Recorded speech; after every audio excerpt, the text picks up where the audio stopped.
అంటే చెడుపు చెయ్యము. నాది నాది నా వాళ్ళు అంటే వాళ్ళు వేరు వీళ్ళు వేరు అని లెక్క.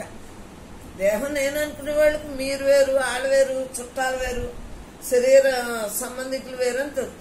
కాదే, అందరూ బ్రహ్మస్వరూపులు. నేనే అంతా నేనే అంతా నేనే అంతా. ఏ నేనంతా? ఆత్మయే అంతటా ఉంది, ఆత్మయే అందరిలో ఉంది. ఆత్మయే మన స్థితిగతుల్ని తెలియజేస్తాం. ఉన్నదంతా బ్రహ్మం బ్రహ్మం బ్రహ్మం. బ్రహ్మం తప్ప రెండో భావం లేకుండా ఆ యథార్థం తెలుసుకున్నప్పుడు ఇంకా దేని ఎందు మనకు శ్రమ ఉంటుంది.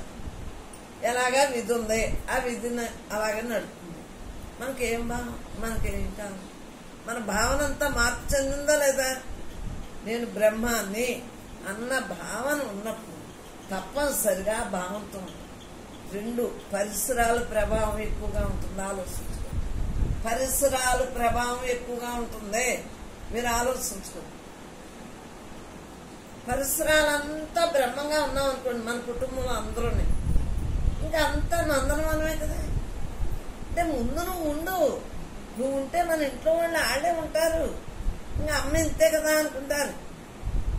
ఇంకా మనశ్శాంతిగా ఉంటుంది. ఆ ఇల్లు అంతా స్వర్గంగా ఉంటుంది. స్వర్గం అంటే ఏంటి? అంటే ఏంటి? నరకం అంటే ఏంటి? దుఃఖమే నరకం. స్వర్గం అంటే ఆనందమే స్వర్గం అనే కదా పెద్దలు చూస్తారు. చక్కగా మన ఇంట్లో మనం ప్రతి క్షణం కూడా ఎంజాయ్గా ఉంటా అంటే ఆనందో బ్రహ్మ ఆటోమేటిక్గా రాకేం చేస్తుంది? ఎవరి భావాలైనా మనకు అనవసరం.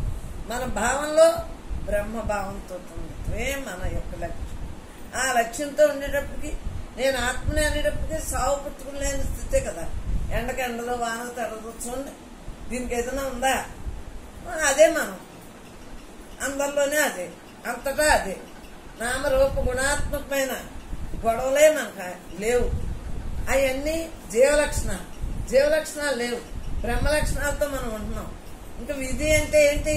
విధిని మనం తయారు చేసుకోవట్లేదు. విధిని మనం తయారు చేసుకోవట్లేదు. ఉన్న విధిని ప్రారంధం అంటారు. మనకు అసలు ప్రారంధం అన్న భావన ఉందా? ప్రారంధం అన్న గొడవే లేదు. ఎందువల్ల మనం బ్రహ్మీ స్థితిగా ఉంటున్నాం. బ్రహ్మంగా చక్కగా హ్యాపీగా ఏది చూసినా బ్రహ్మం, ఏది మాట్లాడినా బ్రహ్మం, ఎలాగైనా బ్రహ్మంగా ఉంటున్నా మనకు ప్రారంధం అన్న ముక్క రావట్లేదు. కష్టం ఏంటి, నష్టం ఏంటి? ఏ జీవలక్షణాలతో అంతకుముందు తెచ్చుకున్నాము. ఆ లక్షణాలు ఇప్పుడు ఏం చెప్తున్నాయి చెప్పండి? అయ్యే మనం తెచ్చుకుని వస్తాయి. వాటి గురించి మళ్ళీ ఆలోచించేందుకు? మళ్ళీ ఆలోచిస్తే మళ్ళీ జన్మ వచ్చింది. ఆ ఉన్నదాన్ని వదిలించేద్దాం. పరమాత్మ తప్ప రెండో భావం లేకుండా ఉంటుంది. మనం అందు గురించి సృష్టి స్థితి లయాలు మన ఏ ఆలోచన విధానం అంతా మనదే. ఏది అవునో ఏది కాదో తెలుసుకోండి. ఉన్నదంతా యథార్థం. ఆ యథార్థంతో మనం ఉండాలి. పరమాత్మ తప్ప రెండో భావం లేకుండా ఆలోచించుకుంటాం. మరి కారణం ఏంటి? ఆలోచించుకుంటేనే కారణం ఏంటి చెప్పండి? నువ్వెవరో నీకు తెలుసుకున్నాక ఇలా కూర్చో, ఆలోచించుకున్నాక ఇంకేంటి? వెనకడికి ఎంచుకొస్తుంది. ఆలోచించుకోండి, వెనకడికి ఎంచుకొస్తుంది. నువ్వు దేహాను కాదు, నువ్వు బ్రహ్మాను.